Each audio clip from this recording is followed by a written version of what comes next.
गए हैं इस जिम्मेदारी में काम करते हुए, मैं अपने जन्म स्थान पर नहीं पहुंच पाया।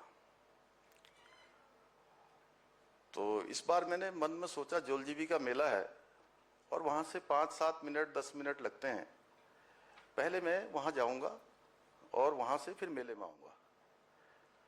तो मैं यहाँ से दिन भर कार्यक्रम करते करते एक दिन में मैंने 5 जिलों को छुआ। पहला कार्यक्रम प्रातःकाल देहरादून में किया। देहरादून के बाद दूसरा कार्यक्रम मैंने ढालवाला ऋषिकेश में एक स्कूल है, उस स्कूल के एनुअल फंक्शन में था, मैं वहाँ गया। तीसरा कार्यक्रम मैंने नैनीताल में एक काया आयुर्वेदिक मेडिकल कॉलेज बना है, उसका उद्घाटन था, उसमें गया। फिर जहाँ से मैं आजकल विधायक हूँ चंपावत का, वहाँ 2-3 कार्यक्रम करते हुए मैं 7वें-8वें कार्यक्रम में रात में करीब 8 साढ़े 8 बजे उधम सिंह नगर, जहाँ मेरी माँ रहती है खटीमा में, वहाँ उसके आसपास करते हुए लगभग 10 बजे में पहुँचा। रात में 10 बजे पहुँचा। तो मैं 2-3 चीज़ें करता हूँ आजकल। शाम को मैं 6 बजे के बाद कुछ खाता नहीं हूँ, ये मैंने छोड़ दिया, आप भी जानते हैं। लेकिन ये थोड़ा सा इसमें ढिलाई या इसमें चीटिंग कहते हैं कि गवर्नर साहब चीटिंग ही बोलते हैं ना इसको।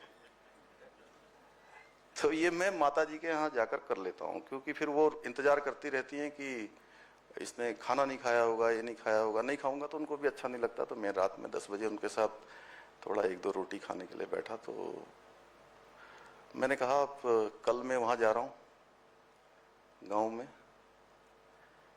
तुझे भी चलना है। अरे नहीं नहीं, आप कहाँ जाऊंगी, मैंने सबको मना कर दिया, फिर तू यहाँ से जाएगा हेलीकॉप्टर से, फिर मैं कैसे आऊंगी वहाँ से। मैंने कहा वो सब छोड़ो, अब चलना है। तो पुरानी जो महिलाएं हैं, मैं थोड़ा इसलिए भी ये बात कह रहा हूँ कि मैं उनके जीवन संघर्षों को, जो उन्होंने इतना सामना किया होता है, वो राती में बिल्कुल तैयार हो गई। और अभी वैसे बहुत समय लगता है कई बार, महिलाएं जब कहीं जाने के लिए अपनी तैयारी करती हैं। तो माता जी, हमें 8 बजे निकलना था, वो 7 बजे मैंने पूछा ऊपर, तो बोले माता जी बिल्कुल तैयार हैं।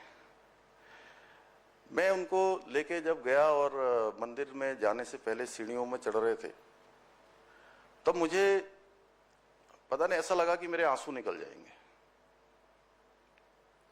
मैंने उनका हाथ पकड़ लिया, चूंकि सीढ़ी ऊपर को थोड़ा जाना था। मैंने कहा कहीं ऐसा ना हो कहीं गिर जाए। हालांकि वो स्वस्थ हैं बिल्कुल, क्योंकि उन लोगों ने घास भी काटा है, भैंस भी पाली है, गाय भी पाली है, खेत का काम भी किया है, घर का काम भी किया है, सभी प्रकार की चीजें की है। क्योंकि जो सेना में होते हैं, जिनके परिवार के लोग, उन घरों में सब कुछ काम महिलाओं को करना होता है। तो मैं इतना ही कहना चाहता हूं कि मैंने सोचा कि मैं इस गांव में कहां पैदा हुआ। घर माता जी दिखा रही थी, उनको भी ठीक से याद नहीं था, क्योंकि 45 साल हो गए छोड़े हुए वहां से आए हुए। तो कुछ नहीं दिख रहा था, सारा वहां घर था वहां पर, लेकिन मतलब दूर से थोड़ा सा ऐसे 100-200 मीटर ऊपर से। तो मैंने कहा कहाँ, मतलब 12 घंटे पैदल चलना पड़ता था वहां से रोड पर आने के लिए। तो भगवान की कौन सी इच्छा थी, कहाँ पैदा करा, और कोई नियोजन था, कोई उसकी योजना थी, उसकी योजना के अनुसार काम हुआ। और सच बताऊं तो सेना में सेना के साथ और सेना को देखते हुए और पूज्य पिताजी को देखते हुए छुट्टी आते थे, फिर बड़े हुए देखा कि अनुशासन ये कूट कूट कर भर गया। इसलिए मैं जब पहले शुरू में इस जिम्मेदारी में आया, तो बहुत जगह कार्यक्रमों में जैसे 10 बजे का टाइम दिया होता था, मैं 10 बजे पहुंच गया 2-3 बार। तो उनकी तैयारी नहीं थी वहां पर। एक दिन तो प्रधानमंत्री आवास योजना का कार्यक्रम था यहीं काशीपुर में, 10 बजे का टाइम दिया था पूरा शेड्यूल के हिसाब से। मैं 10 बजे पहुंच गया, तो उन्होंने कहा साहब आप 1 घंटा पहले आ गए हैं। मैंने कहा 1 घंटा पहले, ये टाइम तो 10 बजे लिखा। बोले 10 बजे का मतलब हमेशा 11 बजे होता है।